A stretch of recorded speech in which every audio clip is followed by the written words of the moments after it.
আলহামদুলিল্লাহ, যাবতীয় প্রশংসা আল্লাহ সুবহানাহু ওয়া তাআলার জন্যে, যার অশেষ কৃপায়, দয়ায়, অনুগ্রহে দুনিয়াবী সমস্ত ঝামেলা ব্যস্ততা থেকে মুক্ত হয়ে আমরা মসজিদে আসতে পেরেছি। সেই আল্লাহর শুকরিয়া জ্ঞাপন করি আলহামদুলিল্লাহ। দরুদ ও সালাম বর্ষিত হোক আমাদের সর্বশেষ ও সর্বশ্রেষ্ঠ রাসূল আহমদ মুহাম্মদ মুস্তাফা সাল্লাল্লাহু আলাইহি ওয়াসাল্লামের ওপর। আজকের জুমার খুতবায় সংক্ষিপ্তভাবে যে বিষয় নিয়ে আলোচনা করব সে বিষয়টি হলো মুমিন ব্যক্তির নির্ভরশীলতা। একজন মুসলিম বা মুমিনের আল্লাহ তাআলার ওপর নির্ভরশীলতা কতটুকু হওয়া দরকার, কোন পর্যায়ের ভরসা করা দরকার এবং ভরসা করলে আল্লাহ সুবহানাহু ওয়া তাআলাকে কতটুকুই বা কাছে পাওয়া যায়, পবিত্র কোরআনুল কারীমের কিছু উদ্ধৃতি এবং রাসূলুল্লাহ সাল্লাল্লাহু আলাইহি ওয়াসাল্লামের বিশুদ্ধ কয়েকটি হাদিস থেকে আমরা তা জেনে নেওয়ার চেষ্টা করব ইনশাআল্লাহুল আজিজ। সম্মানিত উপস্থিতি, আল্লাহ সুবহানাহু ওয়া তাআলার উপরে নির্ভরশীলতা বা আল্লাহ তাআলার উপরে ভরসা উভয় শব্দের আরবি শব্দ হলো তাওয়াক্কুল, যেটাকে আমরা প্রায়শই ব্যবহার করি আল্লাহর উপরে তাওয়াক্কুল বা ভরসা হিসাবে। একজন মুসলিম বা মুমিনের সর্বপ্রথম যে কর্তব্য, সে যে কাজেরই সিদ্ধান্ত গ্রহণ করুক না কেন, সামনে অগ্রসর হোক না কেন, প্রত্যেকটা বিষয়ে একজন মুসলিম বা মুমিনের নির্ভরশীলতা থাকবে শুধুমাত্র কেবলমাত্র আল্লাহ সুবহানাহু ওয়া তাআলার উপরে। যত বড়ই কঠিন, যতই দুঃসাধ্য কাজ হোক না কেন, অথবা যতই ছোট এবং নগণ্য কাজ হোক না কেন, প্রত্যেকটা মুসলিমের আল্লাহ তাআলার উপরেই ভরসা করা, তার উপরেই অবিচলতা আস্থা রাখা একান্ত গুরুত্বপূর্ণ একটি কর্তব্য। আল্লাহ সুবহানাহু ওয়া তাআলা পবিত্র কোরআনুল কারীমে বলেছেন, ইন্নামাল মুমিনুনা আল্লাযীনা ইযা যুকিরাল্লাহ, নিশ্চয়ই মুমিন তারাই। এই আয়াতের শুরুতেই আল্লাহ সুবহানাহু ওয়া তাআলা বিষয়টাকে সীমাবদ্ধ করে দিয়েছেন, মানে এটা সমস্ত মানুষের জন্য উন্মুক্ত নয়। কাদের জন্য? নিশ্চয়ই যারা মুমিন তারাই মুমিন ইযা যুকিরাল্লাহ, যখন তাদের সামনে আল্লাহর জিকির করা হয়, আল্লাহর স্মরণ করা হয়, ওয়াজিলাত কুলুবুহুম, তাদের অন্তরগুলো বিগলিত হয়ে যায়, নরম হয়ে যায়। এটা মুমিনদের, মুসলিমদের আল্লাহ সুবহানাহু ওয়া তাআলার উপরে শতভাগ দাসত্বের আনুগত্যের একটা প্রমাণ যে ওই ব্যক্তি প্রকৃত মুমিন যখন তার সামনে আল্লাহর জিকির করা হয়, স্মরণ করা হয়, ওয়াজিলাত কুলুবুহুম, তার অন্তরটা নরম হয়ে যায়, বিগলিত হয়ে যায়, আল্লাহর দিকে ঝুঁকে পড়ে। শুধু তাই নয়, ওয়াইযা তুলিয়াত আলাইহিম আয়াতুহু, যখন তার সামনে আল্লাহর আয়াতগুলো পাঠ করা হয়, আল্লাহর কোনো নিদর্শন পাঠ করা হয়, পবিত্র কোরআন তেলাওয়াত করা হয়, যাদাতহুম ঈমানা, তাতে করে তাদের ঈমানগুলো কি হয়ে যায়? বৃদ্ধি পেয়ে যায়। ওয়া আলা রাব্বিহিম ইয়াতাওয়াক্কালুন, এবং তারা আল্লাহ সুবহানাহু ওয়া তাআলার উপরেই প্রকৃত অবিচলতা, ভরসা এবং নির্ভরশীল হয়ে থাকে। এটাই হচ্ছে মুমিনদের কিছু বৈশিষ্ট্য। আল্লাহ সুবহানাহু ওয়া তাআলা বিষয়টাকে মুমিনদের জন্য সীমাবদ্ধ করে দিয়েছেন। তারাই মুমিন, শত কোটি কোটি মানুষের মধ্যে তারাই মুমিন যাদের বৈশিষ্ট্য হবে এমন যে তাদের সামনে আল্লাহর স্মরণ করা হলে অন্তরগুলো নরম হয়ে যায়, আল্লাহর আয়াতসমূহ পাঠ করা হলে তাদের ঈমানগুলো বৃদ্ধি পায় এবং তাদের নির্ভরশীলতা, তাদের অবিচলতা তাদের ভরসা থাকে একমাত্র আল্লাহ সুবহানাহু ওয়া তাআলার উপরেই। সম্মানিত উপস্থিতি, আল্লাহ রাব্বুল আলামিন পবিত্র কোরআনুল কারিমে অন্য জায়গায় বলছেন যে নিশ্চয়ই মুমিনদের কর্তব্য হলো তারা আল্লাহ তাআলার উপরেই নির্ভরশীল হবে, ভরসা করবে। যেমন ইব্রাহিম আলাইহিস সালাতু ওয়াস সালাম সম্পর্কে বলা হয়েছে, আবু হুরায়রা রাদিয়াল্লাহু আনহু বলেন যে হাসবুনাল্লাহু নি'মাল ওয়াকিল। এটার অর্থ হলো হাসবুনাল্লাহ, আমাদের জন্য আল্লাহই যথেষ্ট, নি'মাল ওয়াকিল, তিনি কতই না উত্তম অভিভাবক, তিনি কতই না উত্তম সাহায্যকারী, কতই না উত্তম আশ্রয়স্থল। এই দোয়াটা ইব্রাহিম আলাইহিস সালাতু ওয়াস সালাম পড়েছিলেন হিনা উলকিয়া ফিন্নার, যখন তাকে নমরুদ কর্তৃক আগুনে নিক্ষিপ্ত করা হয়েছিল, যখন তাকে আগুনে ফেলে দেওয়া হয়েছিল। পৃথিবীর আর কারো দাসত্ব তিনি গ্রহণ করেননি, আর কারো গোলামি তিনি গ্রহণ করেননি, আর কারো নিকটে সাহায্য তিনি প্রার্থনা করেননি, তিনি নির্ভরশীল হননি। তিনি শুধুমাত্র এতটুকুই বলেছেন যে হাসবুনাল্লাহু নি'মাল ওয়াকিল, আল্লাহ তাআলাই আমার জন্য যথেষ্ট, তিনি কতই না উত্তম অভিভাবক আমার জন্য। সম্মানিত উপস্থিতি, এবং আল্লাহ সুবহানাহু ওয়া তাআলা অন্য জায়গায় ইরশাদ করেছেন ফাইযা আযামতা ফাতাওয়াক্কাল আলাল্লাহ। মুহাম্মদ সাল্লাল্লাহু আলাইহি ওয়াসাল্লাম, যখনই আপনি কোনো কাজের সিদ্ধান্ত গ্রহণ করবেন, যখনই আপনি কোনো কাজের পরিকল্পনা গ্রহণ করবেন, ফাতাওয়াক্কাল আলাল্লাহ, আপনি আল্লাহ সুবহানাহু ওয়া তাআলার উপরেই ভরসা করুন, তার উপরেই নির্ভরশীল হন। এই আয়াতের আগে দিয়ে আল্লাহ সুবহানাহু ওয়া তাআলা রাসূল সাল্লাল্লাহু আলাইহি ওয়াসাল্লামকে কিছু কথা বলেছেন। ফাবিমা রাহমাতিন মিনাল্লাহি লিনতা লাহুম, আল্লাহ তাআলার পক্ষ থেকে বিশেষ একটি দয়া, বিশেষ রহমত আপনার উপরে, যে লিনতা লাহুম, আপনি মানুষদের জন্য হয়েছেন অত্যন্ত নরম স্বভাবের, আপনি রয়েছেন অত্যন্ত কোমল হৃদয়ের, আপনি হচ্ছেন অত্যন্ত কোমল হৃদয়ের অধিকারী মানুষদের জন্য। ওয়াইন কুনতা ফাদ্দান গলিযাল কলব, যদি আপনি খুব কঠোর হৃদয়ের অধিকারী হতেন, শক্ত হৃদয়ের অধিকারী হতেন, আপনার মুখের ভাষা কর্কশ হতো, শক্ত হতো, লাফাদ্দু মিন হাওলিক, তাহলে মানুষরা এভাবে আপনার চারিপাশে বসে থাকতো না। এই যে সাহাবীরা সারা দিন আপনার পাশে বসে থেকে কোরআন হাদিস শেখে, ইসলাম শেখে, দিন শেখে, মানুষেরা যে দেখে সে আপনার ভালোবাসায় মুগ্ধ হয়ে যায়, আপনার ব্যবহারে মুগ্ধ হয়ে যায়, এগুলো তো আর এমনি এমনি আসে নাই, আল্লাহ তাআলার পক্ষ থেকে বিশেষ একটি দয়া। যদি আপনি কঠোর স্বভাবের অধিকারী হতেন, যদি আপনি কঠোর মেজাজের অধিকারী হতেন, মনে করিলেন না যে মানুষ আপনার পাশে বসে থাকতো, লানফাদ্দু মিন হাওলিক, মানুষ আপনার চারিপাশ থেকে বিক্ষিপ্ত হয়ে যেত, তারা চলে যেত আপনার পাশ থেকে। সুতরাং মনে রাখবেন, ফাইজা আযামতা ফাতাওয়াক্কাল আলাল্লাহ, যখনই আপনি কোনো কাজের পরিকল্পনা গ্রহণ করবেন, যে কোনো সিদ্ধান্তে উপনীত হবেন, উপনীত হওয়ার পরেই আপনার উপর প্রথম কাজ হলো ফাতাওয়াক্কাল আলাল্লাহ, আপনি আল্লাহ সুবহানাহু ওয়া তাআলার উপরে ভরসা করতে থাকুন। সম্মানিত উপস্থিতি, উল্লেখিত আয়াত থেকে দুইটি মেসেজ আমরা পাচ্ছি। তার একটি হলো যে আল্লাহ সুবহানাহু ওয়া তাআলার বিশেষ দয়াতে, রহমতে মুহাম্মদ সাল্লাল্লাহু আলাইহি ওয়াসাল্লাম ছিলেন অত্যন্ত কোমল স্বভাবের একজন মানুষ, অত্যন্ত নরম স্বভাবের একজন মানুষ, যার কারণে মানুষ তার প্রতি মুগ্ধ হয়ে তার চারিপাশে বসে থাকতো। এমনকি অমুসলিমরা পর্যন্ত তার ব্যবহারে, আচার আচরণে মুগ্ধ হয়ে ইসলামের প্রতি দীক্ষিত হতো।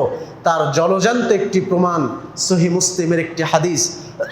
আবু হুরায়রা রাদিয়াল্লাহু আনহু তিনি বলছেন, বাআসা রাসূলুল্লাহ সাল্লাল্লাহু আলাইহি ওয়াসাল্লাম খাইলান কিবালা নাজদিন, আল্লাহর নবী সাল্লাল্লাহু আলাইহি ওয়াসাল্লাম একদা একটা অশ্বারোহী ঘোড়ার এক বাহিনীকে নাজদ এলাকায় পাঠিয়ে দিলেন যুদ্ধ জিহাদের জন্য। তারা সেখানে যাওয়ার পরে ফাজাআত বিরাজুলিন মিন বানি ইয়ামামা, বনু হানিফা গোত্রের একজন ব্যক্তিকে তারা ধরে নিয়ে আসলো।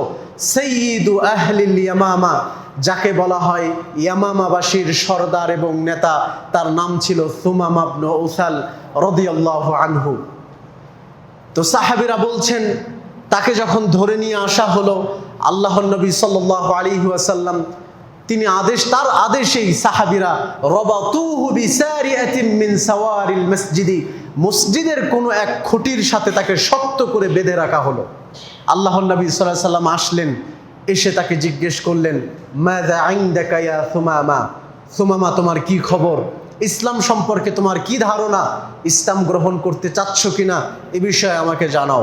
সুমামা ইবনে উসাল ইসলাম গ্রহণ করবে মানে কঠোর মেজাজের অধিকারী হয়ে তিনি ওই সময় আল্লাহর নবী সাল্লাল্লাহু আলাইহি সাল্লামকে বলছেন, ইন তাকতুল জাদামিন, মুহাম্মদ সাল্লাল্লাহু আলাইহি ওয়াসাল্লাম আপনি যদি আমাকে ইসলাম গ্রহণ না করার কারণে আজকে হত্যা করেন, তাহলে আপনি খুব সম্ভ্রান্ত একজন ব্যক্তিকে হত্যা করবেন। ওয়াইন তুনআম আলা শাকিরিন, যদি আপনি আমাকে ছেড়ে দেন তাহলে একজন কৃতজ্ঞ ব্যক্তিকে আপনি ছেড়ে দিলেন। ওয়াইন কুনতা তুরিদুল মাল ফাসাল তু'তা মিনহু মা শি'তা, আর আপনি আমাকে ছেড়ে দিতে গিয়ে যদি কিছু টাকা পয়সা অর্থ করি চান, তাহলে আমি ধনী মানুষ, আপনাকে টাকা পয়সা দেওয়া হবে, এরপরেও আমি সুমামা ইসলাম গ্রহণ করতে রাজি নই। ঠিক একই ঘটনা পরপর 3 দিন হয়ে গেল। আল্লাহর নবী সাল্লাল্লাহু আলাইহি ওয়াসাল্লাম তৃতীয় দিন এসে আবারও জিজ্ঞেস করছেন, সুমামা মাযা খবরুকা, তোমার খবর কি, তুমি কি ইসলাম গ্রহণ করবে?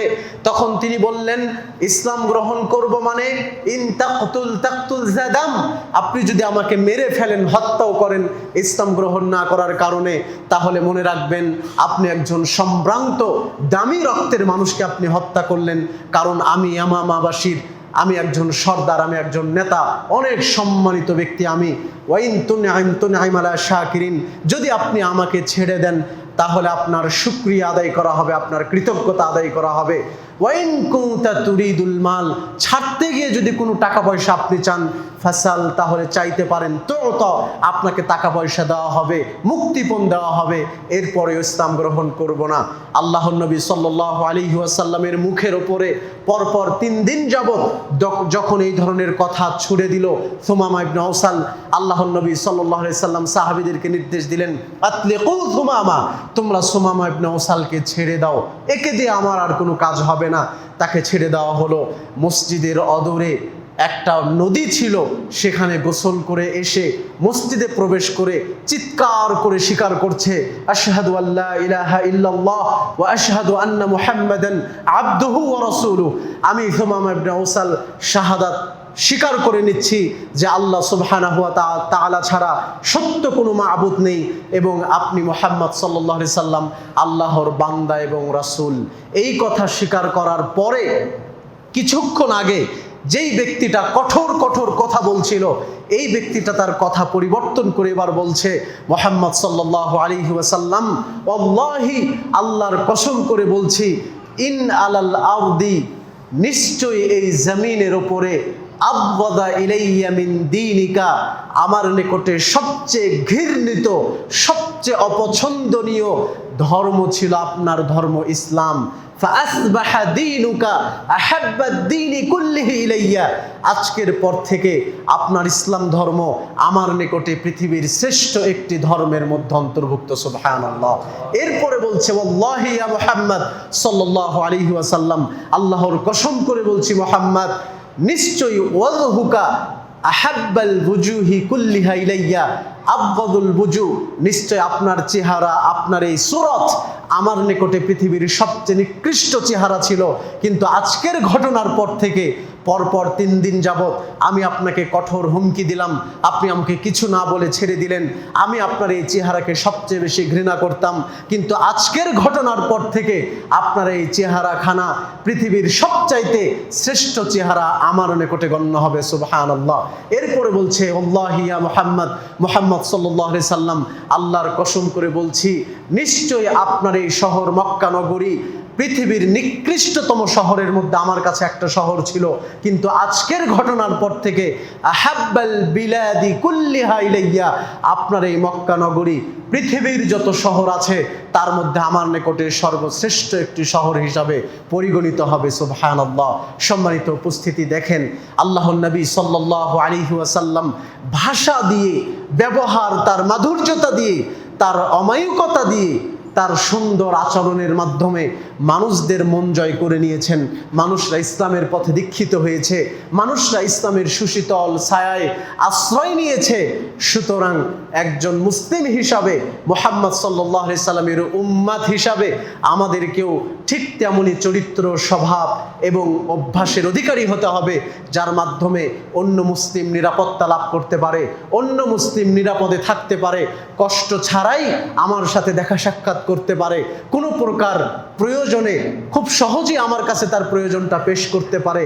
এইরকম নরম, এইরকম মরমী স্বভাবের অধিকারী আমাদের মুসলিমদেরকেও হতে হবে, যেই কথা আল্লাহ সুবহানাহু ওয়া তাআলা সূরা আলে ইমরানে মুহাম্মদ সাল্লাল্লাহু আলাইহি সাল্লামকে জানিয়ে দিয়েছেন যে আপনি হলেন আল্লাহর রহমতে বিশেষ নরম স্বভাবের একজন মানুষ।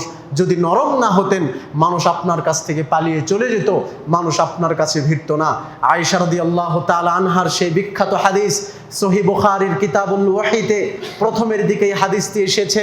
বিশ্বনবী সাল্লাল্লাহু আলাইহি ওয়াসাল্লাম সম্পর্কে বলা হয়েছে যে আউয়ালু মা বুদিয়া বিহি রাসূলুল্লাহ সাল্লাল্লাহু আলাইহি ওয়াসাল্লাম মিনাল ওয়াহই আর রুইয়া আস-সালিহা ফিন নাওমি।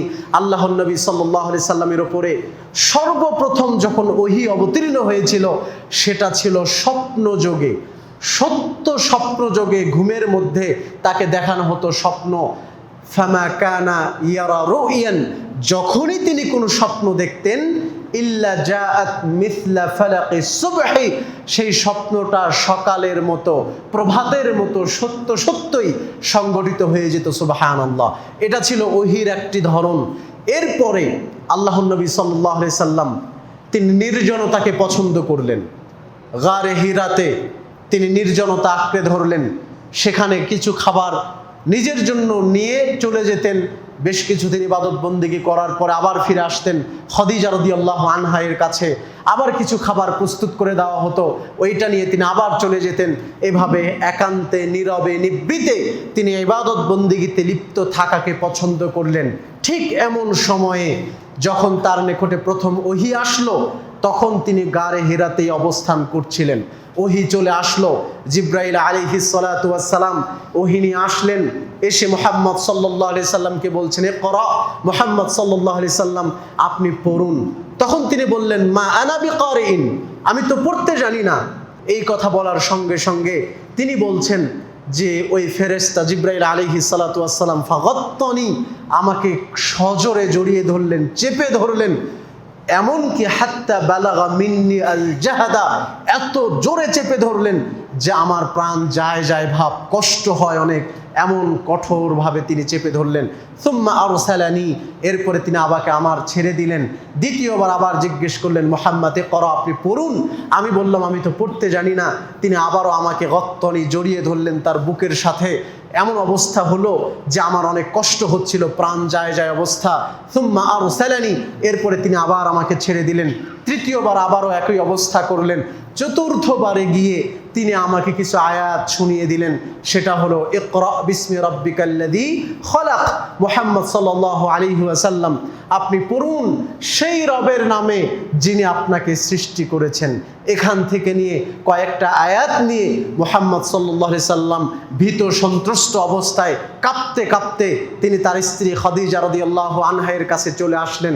এসে বলছেন, খাদিজা জাম্মিলুনি জাম্মিলুনি, তুমি আমাকে চাদর দিয়ে কম্বল দিয়ে জড়িয়ে ধরো, তুমি আমাকে চাদর দিয়ে কম্বল দিয়ে জড়িয়ে দাও।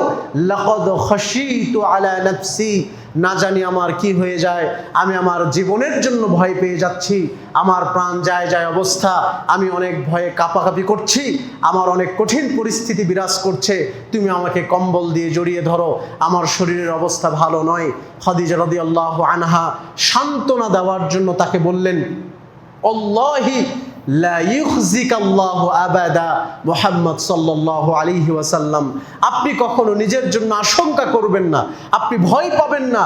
মনে রাখবেন আল্লাহ সুবহানাহু ওয়া তাআলা কখনোই আপনাকে অপমানিত, লজ্জিত করবেন না। কেন? ইন্নাকা লা তাসিলুর রাহিমা, আপনার কিছু বৈশিষ্ট্য আছে, আপনার কিছু গুণ আছে, আপনার কিছু স্বভাব আছে, আপনার কিছু আখলাক চরিত্র আছে। তার একটি হলো ইন্নাকা লা তাসিলুর রাহিমা, আপনি আত্মীয়তার বন্ধনকে সুদৃঢ় করেন, আত্মীয়তার সম্পর্ককে রক্ষা করেন। ওয়া তাহমিলুল কাল্লা, অভাবী দুস্থদের বোঝা আপনি বহন করেন। ওয়া তাকসিবুল মা'দুম, অসহায় দরিদ্রদের আপনি সহযোগিতা করে থাকেন। ওয়া তাকরিদ দাইফ, আপনি মেহমানদেরকে যথাযথ সম্মান প্রদর্শন করেন। ওয়া তুঈনু আলা নাওয়াইবিল হাক্কি, এবং দুর্দশাগ্রস্ত মানুষদের পাশে আপনি সবসময় দাঁড়ান। সুতরাং এই চরিত্রগুলো তো আপনার মধ্যে আছে, এই মানবীয় গুণগুলো আপনার মধ্যে আছে, সুতরাং আপনি ভয় পাবেন না। নিশ্চয় আল্লাহ সুবহানাহু ওয়া তাআলা আপনাকে কোনো ক্ষতি ফেলবেন না, আপনার কোনো ক্ষতি করবেন না, তিনি আপনাকে অপমানিত করবেন না। চলুন আপনাকে নিয়ে আমার চাচাতো ভাই ওয়ারাকা ইবনে নাওফালের কাছে নিয়ে যাই, তিনি এর ব্যাখ্যা দিতে পারবেন। তার কাছে নিয়ে যাওয়া হলো, তিনি বলছেন, মুহাম্মদ তোমার কাছে যে এসেছিল, হাদান নামুস, এটা কোনো মানুষ নয়, এটা ছিল একজন দূত আল্লাহর পক্ষ থেকে। তোমার আগেও ঈসা, মূসা, অনেক নবীর কাছে সেই দূত এসেছিল, সেইটা পুনরায় তোমার কাছে এসেছে। তবে মনে রেখো, যে ব্যক্তি আল্লাহর পক্ষ থেকে, ওই দূতের পক্ষ থেকে কোনো ওহী নিয়ে দুনিয়াতে এসেছে, ওই ব্যক্তির সাথেই তার সমাজের মানুষ, এলাকার মানুষ, বংশের মানুষ শত্রুতা পোষণ করেছে, সুতরাং তোমার সাথেও শত্রুতা করা হবে। তখন মুহাম্মদ সাল্লাল্লাহু আলাইহি ওয়াসাল্লাম বললেন, আওয়া মুখরিজিয়া, মানুষকে আমাকেও বের করে দিবে? আমার কুরাইশ বংশের লোকেরা মক্কা থেকে কি আমাকেও বিতাড়িত করবে? এমন স্বভাব তারা গ্রহণ করবে? তখন আবারও ওয়ারাকা ইবনে নাওফাল বললেন, জি হ্যাঁ, শুধু তুমি কেন, যার কাছেই ওই দূত এসেছিল ওহী নিয়ে, তাকেই তার সমাজ থেকে তাড়িয়ে দেওয়া হয়েছে। সম্মানিত উপস্থিতি, মুহাম্মদ সাল্লাল্লাহু আলাইহি ওয়াসাল্লাম নরম স্বভাবের মানুষ ছিলেন, অত্যন্ত কোমল হৃদয়ের অধিকারী ছিলেন, অত্যন্ত ভালো স্বভাবের মানুষ ছিলেন, যেটা এই হাদিস থেকে আমরা কিছুটা জেনে নিতে পারলাম। সুতরাং আমাদেরকেও চেষ্টা করতে হবে, প্রথমত আমাদের স্বভাব চরিত্র, আমাদের মেজাজ, আমাদের আখলাক, এগুলোকে রাসূল সাল্লাল্লাহু আলাইহি ওয়াসাল্লামের আখলাকে সাজিয়ে নেওয়ার চেষ্টা করতে হবে। পাশাপাশি যে কোনো বিষয়ের সিদ্ধান্ত গ্রহণ করলে আল্লাহ সুবহানাহু ওয়া তাআলার উপরে পরিপূর্ণ ভরসা, অবিচলতা, তাওয়াক্কুল করতে হবে। আল্লাহ তাআলা যেন সেই তৌফিক আমাদেরকে দান করেন। সকলে বলি আল্লাহুম্মা আমিন। সম্মানিত উপস্থিতি, মূসা আলাইহিস সালাতু ওয়াস সালামের সেই ঘটনা পবিত্র কোরআনে আল্লাহ সুবহানাহু ওয়া তাআলা খুব সুন্দরভাবে উপস্থাপন করেছেন। ফালাম্মা তারা আল জামআন, যখন উভয় দল এক জায়গায় মুখোমুখি সংঘর্ষের জন্য একত্রিত হয়ে গেল, মূসা আলাইহিস সালাতু ওয়াস সালাম এবং তার দল, এবং অপর দিক থেকে ফিরআউন এবং তার দল, ফিরআউন তার দল নিয়ে পেছন থেকে ধাওয়া করেছে, মূসা আলাইহিস সালাতু ওয়াস সালাম এবং তার দল সামনে আছে। এমত অবস্থায় পালাতে পালাতে, দৌড়াতে দৌড়াতে যখন সামনে বিশাল সমুদ্র বেজে গেল, যাওয়ার আর কোনো রাস্তা নেই, ডানে বামে ফিরআউনের সৈন্য, পেছনে ফিরআউন এবং তার সৈন্য দলবল, বিশাল বহর। এমত অবস্থায় নিজের ভেতর থেকে একটা আশঙ্কা, ভয় পাওয়ারই কথা। তো মূসা আলাইহিস সালাতু ওয়াস সালামের সাথে যারা ছিলেন তারা বলতে লাগলেন, ইন্না লামুতরাকুন, মূসা আলাইহিস সালাতু ওয়াস সালাম, আমরা তো এখন বন্দী হয়ে গেলাম। পেছনে ফিরআউনের বহর, ডানে বামে বিশাল পাহাড়, সামনে বিশাল সমুদ্র, পালাবার আর কোনো রাস্তা নেই। এমত অবস্থায় আমাদের কি করণীয় বা হতে পারে? তখন মূসা আলাইহিস সালাতু ওয়াস সালাম প্রকৃত একজন বান্দা হিসাবে, একজন নবী হিসাবে যেই ধরনের অবিচলতা, তাওয়াক্কুল দেখানো দরকার, তিনি উম্মাহের সামনে সেই ধরনের তাওয়াক্কুল প্রদর্শন করেছেন। তিনি তখন বলেছিলেন, কাল্লা, কখনো নয়, ইন্না মাইয়া রাব্বি সায়াহদিন, নিশ্চয় আমার রব, আমার আল্লাহ, আমার প্রতিপালক আমার সাথে আছেন। সাইয়াহদিন, যদিও তোমরা দেখতে পাচ্ছ ডানে বামে বিশাল পাহাড় পর্বত, সামনে সমুদ্র, পিছনে ফিরাউনের দল, পালাবার কোনোই রাস্তা নেই, এ কথাই সত্য, তবে আমি বিশ্বাস করি আল্লাহ আমার সাথে আছেন। সাইয়াহদিন, তিনি আমাকে একটা রাস্তা দেখাবেন ইনশাআল্লাহ। এই কথা বলতে না বলতেই আল্লাহ সুবহানাহু ওয়া তাআলা ওহী পাঠিয়ে দিলেন মূসা আলাইহিস সালাতু ওয়াস সালামের কাছে, যে মূসা আনিদ্রিব বিআসাকাল বাহর, তোমার হাতে যে লাঠি আছে এইটা দিয়ে তুমি তোমার সামনের সমুদ্রের পানিতে আঘাত করো। ফানফালাকা ফাকুল্লু ফিরকিন কাত্তাউদিল আযীম, আঘাত করার সাথে সাথে সমুদ্রের পানিগুলো সরে গিয়ে দুই পার্শ্বে পাহাড়ের মতো দাঁড়িয়ে গেল, মাঝখান দিয়ে রাস্তা হয়ে গেল। আল্লাহ সুবহানাহু ওয়া তাআলা অত্যন্ত সুকৌশলে মূসা আলাইহিস সালাতু ওয়াস সালাম এবং তার দলকে বাঁচিয়ে দিলেন। ফিরআউন এবং তার দলকে সমূলে সেখানে মূলোৎপাটন করে দিলেন, নিহত করলেন। এটাই ছিল আল্লাহ সুবহানাহু ওয়া তাআলার অপার তার মহিমা, তার নিদর্শন তার উম্মতের জন্য, তার বান্দাদের জন্য। সম্মানিত উপস্থিতি, সুতরাং এই আয়াতটাও আমাদেরকে শিক্ষা দিচ্ছে যে সর্ব ধরনের কঠিন পরিস্থিতিতে, সব ধরনের অবস্থাতেই একজন মুমিন বা মুসলিমদের পরিপূর্ণ ভরসা, আস্থা এবং অবিচলতার একমাত্র জায়গা হলো আমাদের রব আল্লাহ সুবহানাহু ওয়া তাআলা। যেখানে এমন পরিস্থিতিতে আল্লাহ তাআলার উপর ভরসা করা যায়, সেই ভরসা করার ফলাফল হলো আল্লাহ তাআলা মূসা আলাইহিস সালামকে বাঁচিয়ে দিলেন, ফিরআউন এবং তার দলবলকে ডুবে মারলেন। সেই ঘটনাই ছিল আমাদের মুহররম মাসের 10 তারিখে।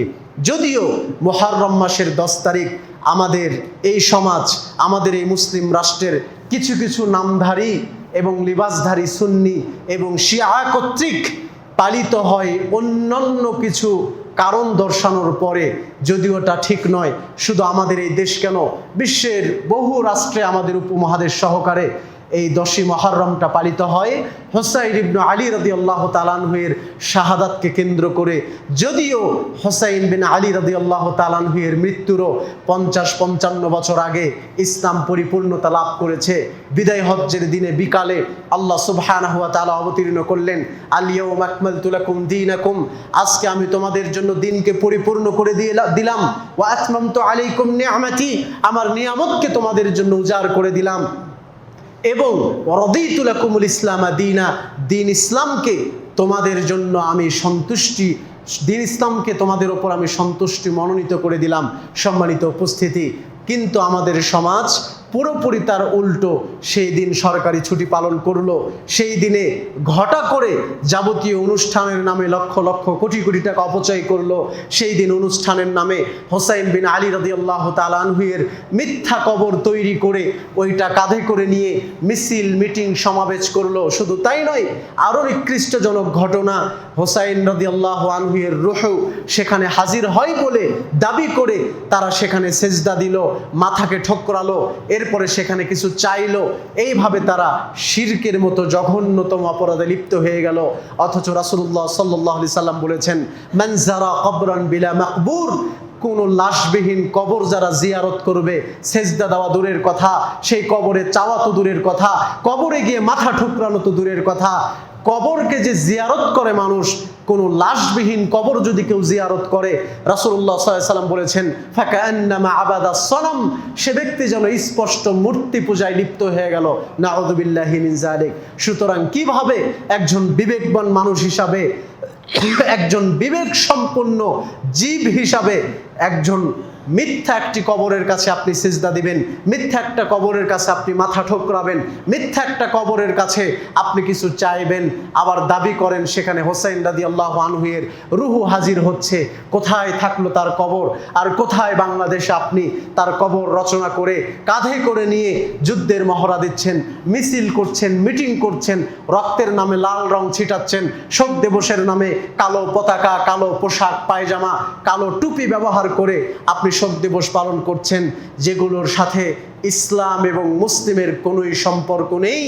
মূলত আশুরায়ে মুহররম ছিল এই ঘটনার পর থেকে ফাসামা মুসা শুকরান, ফিরাউনের হাত থেকে আল্লাহ যখন মুসাকে বাঁচিয়ে দিলেন তখন মুসা আলাইহিস সালাতু ওয়াস সালাম শুকরিয়া স্বরূপ একটা সিয়াম পালন করলেন।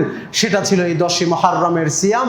মুহাম্মদ সাল্লাল্লাহু আলাইহি সাল্লাম ইহুদিদের কাছে গিয়ে বললেন, ইহুদি সম্প্রদায়, ফানাহনু আহাক্কু ওয়া আউলা বিমুসা, তোমরা তো ইহুদি সম্প্রদায় মুসা আলাইহিস সালামের সত্য ধর্মকে বিকৃত করে দিয়েছো, উলটপালট করে দিয়েছো, এরপরেও তার সুন্নাহকে তোমরা পালন করতেছো।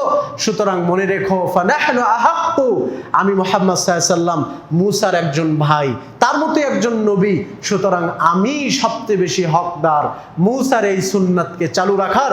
তখন থেকেই তিনি সামা, নিজে সিয়াম রাখলেন, ওয়া আমারা বিসিয়ামিহি, মদিনাবাসীদেরকেও সিয়ামের জন্য নির্দেশনা প্রদান করলেন যে তোমাদের পূর্বের নবী মুসা এই দিনে সিয়াম পালন করেছিল, সুতরাং সুন্নাহ হিসাবে তোমরাও এই দিনে সিয়াম পালন করো। তবে তিনি সাহাবীদেরকে বলেছিলেন, ফাইদা কানাল আমিল মুকবিল ইনশাআল্লাহ, যদি আগামী বছর আমি বেঁচে থাকি, সুন্নাল ইয়াউমাত তাসিআ, অপর হাদিসে আছে লা সুমান্নাত তাসিআ, আমি 9 তারিখ সহ 2টা সিয়াম পালন করার চেষ্টা করব। এটাই ছিল সংক্ষিপ্ত এবং প্রকৃত আশুরায়ে মুহররমের ইতিহাস, এর বাহিরে আর কিছুই নয়। সম্মানিত উপস্থিতি, কিন্তু এটাকে কেন্দ্র করে সারা বাংলাদেশ সহ উপমহাদেশ সহ অন্যান্য বহু রাষ্ট্রে যা হচ্ছে সবগুলোই মিথ্যা, বানোয়াট এবং কাল্পনিক শোক দিবস ছাড়া আর কিছুই নয়।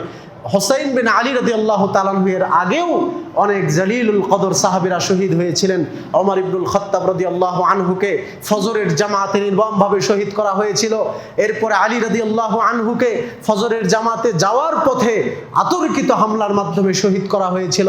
ওসমান ইবনে আফফান রাদিয়াল্লাহু আনহু, যাকে যুন্নুরাইন বলা হয়, আল্লাহর নবীর 2 মেয়েকে তার সঙ্গে বিবাহ দিয়েছিলেন, তাকেও শহীদ করা হয়।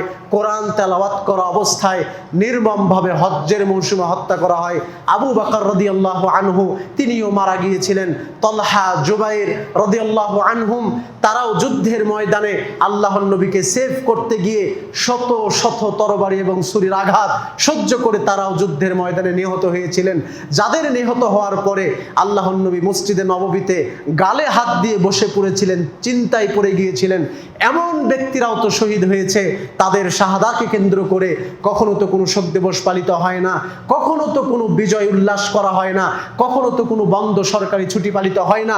কিন্তু হুসাইন বিন আলী রাদিয়াল্লাহু তাআলা আনহু এর এই শাহাদাতকে কেন্দ্র করে কেন ঘটা করে এত অনুষ্ঠান, কেন ঘটা করে এত শোক দিবস পেপার পত্রিকায় প্রচার করা হয়? এটা হলো হক বাতিলের একটা লড়াই। কিভাবে এগুলো উদ্দেশ্য প্রণীতভাবে এগুলো আমাদের মধ্যে ছড়িয়ে দেওয়া হচ্ছে। আল্লাহ তাআলা আমাদেরকে হেফাজত করুন এবং সঠিক ইতিহাস আমাদেরকে বোঝার তৌফিক দান করুন। সকলে বলে আমিন। সম্মানিত উপস্থিতি, বলছিলাম যে আল্লাহ তাআলার উপরে তাওয়াক্কুল এমন হওয়া দরকার যেমনটা ছিল মুসা আলাইহিস সালাতু ওয়াস সালামের, ইউসুফ আলাইহিস সালাতু ওয়াস সালামের। ওই ঘটনা আপনাদের জানা আছে। আল্লাহ সুবহানাহু ওয়া তাআলা সূরা ইউসুফের মধ্যে স্পষ্ট বলে দিয়েছেন, ওয়া গাল্লাকাতিল আবওয়াব, বাদশার স্ত্রী দুষ্ট পরিকল্পনা ভেতরে জেগেছে। ইউসুফ আলাইহিস সালাতু ওয়াস সালামের ঘরে ঢুকে দরজা জানালা সবকিছু বন্ধ করে দিল। ওয়াকালাত হাইতা লাক, ইউসুফ আলাইহিস সালাতু ওয়াস সালামকে বলছে, এবার আমার কাছে এসো, আমার কাছে এসে আমার সঙ্গে অশ্লীলতায় লিপ্ত হয়ে যাও। তখন ইউসুফ আলাইহিস সালাতু ওয়াস সালাম, তিনি যেহেতু একজন নবী, কখনোই তার জন্য শোভা পায় না কোনো নারীর সঙ্গে অবৈধ সম্পর্কে লিপ্ত হয়ে যাওয়া। এ কারণে তিনি সাথে সাথে আল্লাহর উপরে ভরসা করে এই কথাই বললেন, কখনো নয়, ইন্নাহু রাব্বি আহসানা মাসওয়ায়া, নিশ্চয় আমার রব, আমার আল্লাহ, আমার প্রতিপালক, আমার রক্ষক, তিনি আমার সাথে আছেন, তারই নিকটে আমি ভরসা করি, তিনি আমার উত্তম অভিভাবক। সম্মানিত উপস্থিতি, তিনি এইভাবে আল্লাহর ওপর ভরসা করেছিলেন ওই কঠিন পরিস্থিতির সময়ে, যেই সময়ে ঘরে আর কেউ নেই। একজন দুষ্ট মহিলা ইউসুফ আলাইহিস সালামকে শুধু আবেদন করছে যে আমার কাছে এসে অশ্লীলতায় লিপ্ত হয়ে যাও। তিনি এই কথাই শুধু বলেছিলেন যে আল্লাহ তাআলা আমার সাথে আছে, তিনি আহসানা মাসওয়ায়া, আমার উত্তম আশ্রয়স্থল, আমি তার কাছে আশ্রয় চাচ্ছি, তার নিকটে আমি ফিরে যাচ্ছি, তিনি আমাকে তোমার হাত থেকে রক্ষা করবেন। আল্লাহ সুবহানাহু ওয়া তাআলা এই ধরনের ব্যভিচার থেকে, শয়তানি কুমন্ত্রণারত এই মহিলার হাত থেকে আল্লাহ সুবহানাহু ওয়া তাআলা তৎক্ষণাৎ তাকে বাঁচিয়ে দিয়েছিলেন। এটা আল্লাহর দয়া এবং তার উপরে ভরসা, অবিচলতা, দৃঢ়তার ফলাফল। সুতরাং মুমিন মুসলিম আপনাদেরকেও বলছি, আল্লাহ সুবহানাহু ওয়া তাআলার উপরে ঠিক তেমন ভরসা, অবিচলতা, দৃঢ়তা রাখার চেষ্টা করুন। আল্লাহ সুবহানাহু ওয়া তাআলা অবশ্যই অবশ্যই আপনাদেরকে সুনিশ্চিত এবং সঠিক বিজয় দান করবেন। আল্লাহ সুবহানাহু ওয়া তাআলা আপনাদেরকে হক পথেই পরিচালিত করবেন যদি আপনারা আল্লাহ তাআলার উপর নির্ভরশীল হন, আল্লাহ তাআলার উপরে ভরসা করেন, একমাত্র তারই উপরে নির্ভর করেন। কোনো দুশ্চিন্তা তাহলে আর করতে হবে না। আল্লাহ তাআলা যেন আমাদেরকে সেই তৌফিক দান করেন। সকলে বলে আমিন। সম্মানিত উপস্থিতি, আল্লাহ সুবহানাহু ওয়া তাআলা এইভাবে যুগের পর যুগে ইতিহাস আমাদের জন্য রেখে দিয়েছেন। আবু বকর সিদ্দিক রাদিয়াল্লাহু আনহু, তিনি খুব বেশি হাদিস বর্ণনা করেননি, ইসলামের প্রথম খলিফা। তিনি বলছেন যে আমাদেরকে যখন মক্কা থেকে তাড়িয়ে দেওয়া হলো, আল্লাহর নবীর সাথে আমি ছিলাম সঙ্গী হিসাবে, আমরা একটা গুহায় আশ্রয় নিলাম, লুকিয়ে পড়লাম, নিজেদেরকে আত্মগোপন করলাম। এমত অবস্থায় আমরা দেখলাম যে আমাদের গুহার যে মুখটা ছিল ওপরের দিকে, ওইখানে কুরাইশদের পা আমরা দেখতে পাচ্ছি, তারা হাঁটাহাঁটি করছে। মানে তারা পায়ের দিকে তাকালেই নিচে আমাদেরকে দেখতে পাবে, আমাদেরকে ধরে নিয়ে যাবে। এমনকি পুরো মক্কায় তখন আলান দেওয়া হয়েছে যে তাদেরকে জীবিত এবং মৃত উদ্ধার করতে যারা পারবে তাদেরকে এই পুরস্কার দেওয়া হবে। এরকম ঘোষণা দেওয়া ছিল কুরাইশদের পক্ষ থেকে। তো এমন ভীতিকর পরিস্থিতিতে যখন কুফফারদের পা দেখা যাচ্ছে উপরে, তখন আবু বকর রাদিয়াল্লাহু আনহু তিনি বললেন, আমি আল্লাহর নবী সাল্লাল্লাহু আলাইহি ওয়াসাল্লামকে বললাম, ইয়া রাসূলুল্লাহ, লাউ আন্না আহাদাহুম নাযারা ইলা কাদামাই, যদি তাদের কোনো একজন তাদের পায়ের দিকে একটু তাকায়, লা আবসারনা, তাহলে তো তারা আমাদেরকে দেখে ফেলবে। তখন মুহাম্মদ সাল্লাল্লাহু আলাইহি সাল্লাম, আল্লাহ সুবহানাহু ওয়া তাআলার একজন রাসূল এবং বান্দা হিসাবে যেই ধরনের ভরসা করা দরকার তিনি সেই ধরনের ভরসাই করেছিলেন। তিনি আবু বকরকে বলছেন, ইয়া আবু বকর, হে আবু বকর শোনো, মা যান্নুকা বিইসনাইন, দুইজনের বিষয়, আমরা তো এখানে দুইজন রয়েছি, তো আমাদের দুইজনের বিষয়ে তোমার ধারণা কি? আল্লাহু সালিসুহুমা, যেই দুইজনের তৃতীয় জন হলেন আল্লাহ সুবহানাহু ওয়া তাআলা। সুতরাং তাদেরকে নিয়ে তোমার কোনো টেনশন চিন্তা করতে হবে না। সুবহানাল্লাহ। সম্মানিত উপস্থিতি, এমন পরিস্থিতিতে মক্কায় ওপেন ঘোষণা করা আছে যে মুহাম্মদ সাল্লাল্লাহু আলাইহি সাল্লামকে জীবিত অথবা মৃত কেউ যদি উদ্ধার করে নিয়ে আসতে পারে তাহলে তাকে এই পুরস্কারে ভূষিত করা হবে। এমন পরিস্থিতির সময়ে আল্লাহ তাআলার উপরে কিভাবে ভরসা, অবিচলতা রেখেছিলেন আমাদের মুহাম্মদ সাল্লাল্লাহু আলাইহি ওয়াসাল্লাম। তিনি বলছিলেন যে আমরা তো দুইজন, কিন্তু আমাদের সাথে যিনি আছেন সেই আল্লাহ হলেন আমাদের 3 নাম্বার, তৃতীয় জন। সুতরাং যেই দুইজনের সাথে আল্লাহ সুবহানাহু ওয়া তাআলার মতো রব, প্রতিপালক যিনি থাকবেন, তাহলে সেই দুইজনের আর কি টেনশন চিন্তা থাকতে পারে? সুবহানাল্লাহ। সুতরাং কিরকম ভরসা আল্লাহর ওপর করতে হবে? দেয়ালে পিঠ ঠেকে গেছে, আর কোনো গতি নেই, কোনো রাস্তাই খোলা নেই আপনার জন্য, আপনি এমন সময় আল্লাহর ওপর ভরসা করুন, দেখবেন আল্লাহ সুবহানাহু ওয়া তাআলার আয়াত সত্য, ওয়ামান ইয়াতাওয়াক্কাল আলাল্লাহ ফাহুয়া হাসবুহ। কোন মানুষ যদি আল্লাহর ওপরে যথার্থ ভরসা করে তাহলে আল্লাহই তার জন্য যথেষ্ট হয়ে যায়। সুবহানাল্লাহ। সুতরাং দেয়ালে পিঠ ঠেকে যাওয়া অবস্থাতেও আপনি আল্লাহর ওপর অবিচলতা বজায় রাখার চেষ্টা করুন। আল্লাহ রাসূল সাল্লাল্লাহু আলাইহি সাল্লাম বলেছেন, সুনান তিরমিজিতে হাদিসটি এসেছে, লাউ আন্নাকুম কুনতুম তাওয়াক্কালুনা আলাল্লাহ হাক্কা তাওয়াক্কুলি, যদি তোমরা আল্লাহর উপরে প্রকৃত ভরসা করো, তাওয়াক্কুল করো, অবিচলতা গ্রহণ করো, লা রুজিকতুম কামা তুরজাকুত তাইর, তাহলে আল্লাহ তোমাদেরকে এত সূক্ষ্মভাবে রিজিক দান করবেন যেভাবে রিজিক দেওয়া হয় পাখিকে। তাগদু খিসামান ওয়া তারুহু বিতানান, পাখির কিন্তু কোনো ব্যাংক ব্যালেন্স নেই, পাখিরও বাচ্চা রয়েছে, আমাদের মতোই সন্তান রয়েছে, আমাদের যেমন বাড়ি রয়েছে, পাখিদেরও গন্তব্যস্থল ছোট ছোট বাড়ি রয়েছে। তো এই পাখিদের ফ্রিজেও কোনো খাবার জোগানো থাকে না, কোনো খাবার স্টকেও থাকে না, পাখিদের কোনো বাজার ঘাটও বসে না আমাদের মতো।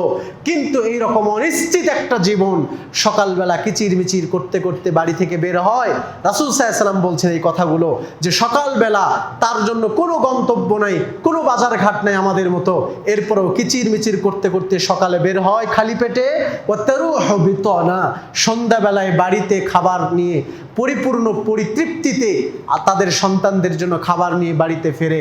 সুতরাং হে মুসলিম সম্প্রদায়, তোমরা যদি আল্লাহ তাআলার উপরে সেই পরিপূর্ণ ভরসা রাখতে পারো, আল্লাহর উপরে নির্ভরশীল হতে পারো, তার উপরে যদি তাওয়াক্কুল করতে পারো, মনে রাখবা পাখি যে এইভাবে খালি পেটে বের হয়ে ভরা পেটে বাড়ি ফেরে, আল্লাহ সুবহানাহু ওয়া তাআলা তোমাদেরকেও সেই পাখির মতো অগণিত রিজিক তোমাদেরকে দান করবেন। সুবহানাল্লাহ। সম্মানিত উপস্থিতি, সুতরাং আমি আপনাদেরকে উদাত্ত আহ্বান জানাবো আল্লাহর উপরে পরিপূর্ণ তাওয়াক্কুল এবং আস্থা রাখার। রাসূল সাল্লাল্লাহু আলাইহি সাল্লাম সহিহ বুখারীর হাদিসে এই কথাও বলেছেন, ইয়াদখুলুল জান্নাতা ৭০,০০০ বিগাইরি হিসাব। কিয়ামতের মাঠে আল্লাহ সুবহানাহু ওয়া তাআলা ৭০,০০০ মানুষকে বেহিসাব জান্নাতে দিবেন, এমনিতেই কোনো হিসাব ছাড়াই। ৭০,০০০ মানুষকে বিনা হিসাবে, কোনো হিসাব না নিয়েই আল্লাহ তাআলা জান্নাতে দিয়ে দিবেন। তবে তাদের কিছু বৈশিষ্ট্য আছে, তার মধ্যে ১ নম্বর হলো লা ইয়াস্তারকুন, যারা কখনো ঝাড়ফুঁক চায় না। ঝাড়ফুঁক চায় না, অসুস্থ হয়েছে, বলে না যে আমাকে একটু ঝাড়ফুঁক করে দেন। ঝাড়ফুঁক করা ভালো। কেউ অসুস্থ হলে আপনি সেখানে গিয়ে তার মাথায় কপালে হাত দিয়ে দোয়া করে দিবেন, ঝাড়ফুঁক করবেন, এটা আপনার দায়িত্ব কর্তব্য। কিন্তু আপনি অসুস্থ হয়েছেন, কাউকে ডেকে এসে বলবেন না যে আমাকে ঝাড়ফুঁক করেন। তবে করাটা নাজায়েজ নয়, কিন্তু যে ব্যক্তি এগুলো থেকে দূরে থাকবে, আমি নেব না, এটা আমি আল্লাহর উপরে ভরসা করব, এমনভাবে কেউ যদি দূরে থাকে, ঝাড়ফুঁক চায় না, তাহলে ওই ব্যক্তি এই ৭০,০০০ বেহিসাবি যে জান্নাতে দেওয়া হবে তাদের মধ্যে অন্তর্ভুক্ত হবে ইনশাআল্লাহ। আর এক প্রকার হলো যে সমস্ত ব্যক্তিরা লা ইয়াতাতায়্যারুন, কোনো অশুভ দিনক্ষণ গ্রহণ করে না। আমাদের সমাজে কিন্তু অনেক আছে এরকম, শনিবার অশুভ, মঙ্গলবারে অশুভ, এরপরে অমুক অমুক দিন অশুভ। এই যে কেউ কেউ মুহররম মাসকেও অশুভ মনে করে, যেহেতু এই দিনে হোসাইন বিন আলী শহীদ হয়েছিলেন, তিনি পানি পর্যন্ত পান নাই, তার পরিবারের ছোট ছোট বাচ্চারা পানি পর্যন্ত পায় নাই, সুতরাং এই মাসকে কেউ কেউ বিবাহ করাকে অশুভ মনে করে। এই মাসে কেউ কেউ সন্তানকে 10ই মুহররম সন্তানকে দুধ পান করানো অশুভ মনে করে, কেউ কেউ নিজেরা ওই দিনে পানি পান করাকে অশুভ মনে করে, কেউ কেউ এই মাসে পুরোটাই টোটাল কোনো আনন্দ, বিয়ে শাদী এগুলো করাকে অশুভ মনে করে, যারা কঠোর শিয়া এবং নামধারী লিবাসধারী সুন্নি তারা। সুতরাং অশুভ বলতে ইসলামে কোনো দিন, ইসলামে কোনো ক্ষণ এবং মুহূর্ত এগুলো কিছুই নেই, সবগুলো কুসংস্কার এবং শিরকের অন্তর্ভুক্ত। সুতরাং আপনার আল্লাহ সুবহানাহু ওয়া তাআলার দেওয়া সব দিনই সমান, সব মুহূর্তই সমান, অশুভ বলতে কিছুই নাই। সুতরাং যারা অশুভ থেকে দূরে থাকে, কোনো অশুভ আমার জীবনে নাই, এগুলো থেকে মুক্ত থাকে, এরা এক শ্রেণীর।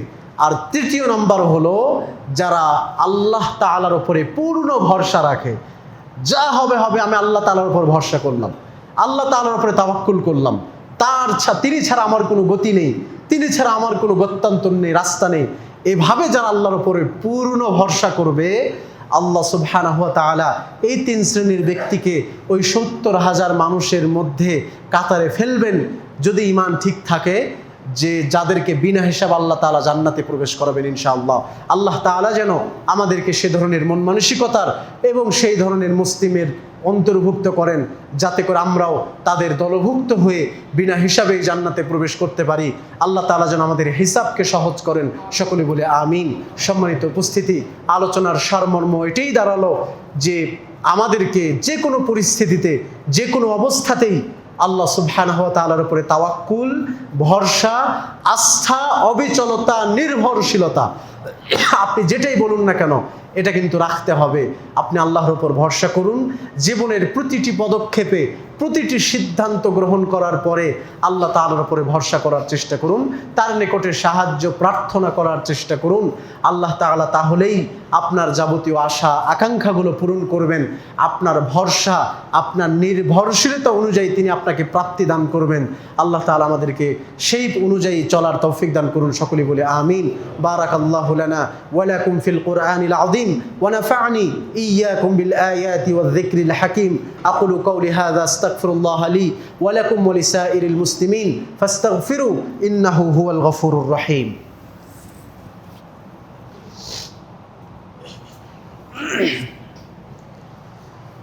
إن الحمد لله نحمده ونستعينه ونستهديه ونشكره ونستغفره ونتوب إليه ونعوذ بالله من شرور أنفسنا ومن سيئات أعمالنا. من يهده الله فلا مضل له ومن يضلل فلا هادي له. وأشهد أن لا إله إلا الله وحده لا شريك له. وأشهد أن محمدًا عبده ورسوله. إن الله وملائكته يصلون على النبي يا أيها الذين آمنوا صلوا عليه وسلموا تسليما. সকলে পড়ি আল্লাহুম্মা সাল্লি আলা মুহাম্মাদ ওয়া আলা আলি মুহাম্মাদ কামা সাল্লাইতা আলা ইব্রাহিম ওয়া আলা আলি ইব্রাহিম ইন্নাকা হামিদুম মাজিদ. আল্লাহুম্মা বারিক আলা মুহাম্মাদ ওয়া আলা আলি মুহাম্মাদ কামা বারাকতা আলা ইব্রাহিম ওয়া আলা আলি ইব্রাহিম ইন্নাকা হামিদুম মাজিদ. সম্মানিত উপস্থিতি, আপনারা সকলে অবগত আছেন যে আমাদের দ্বীনি কার্যক্রম পরিচালনার জন্য যে চ্যানেল সেটি হলো সত্যের অন্বেষণ, যেটার মাধ্যমে দেশ বিদেশ থেকে আমাদের মুসলিম দ্বীনি ভাই এবং বোনেরা আমাদের খুতবাগুলো, নিয়মিত ইসলামিক দার্সগুলো পেয়ে থাকেন আলহামদুলিল্লাহ। তো এই চ্যানেলের দাওয়াতি কাজকে আরও গতিময় করতে আমাদের এক দ্বীনি বোন 15,000 টাকা দান করেছেন। আমরা তার জন্য দোয়া করছি, আল্লাহ সুবহানাহু ওয়া তাআলা তার এই দানকে কবুল করে নিন এবং ইসলামের খেদমতে তার এই দানকে কবুল করে নিয়ে ইসলামের খেদমতকে আরও প্রসারিত করার আল্লাহ তৌফিক দান করুন, আমিন। পাশাপাশি আরও বলছি, সেটা হলো ত্রিমোহনী পশ্চিমপাড়া আপনাদের এই মসজিদ আপনাদের দানের মাধ্যমেই পরিচালিত হয়, অন্য কোনো কিন্তু খাত নেই। সুতরাং গোপনে প্রকাশ্যে মসজিদে সালাতের পরে যে কৌটা যাবে সেখানে আপনারা পর্যাপ্ত পরিমাণ আপনাদের পক্ষ থেকে দান করার চেষ্টা করবেন। আল্লাহ তাআলা আমাদের জন্য সহজ করুন, আমিন।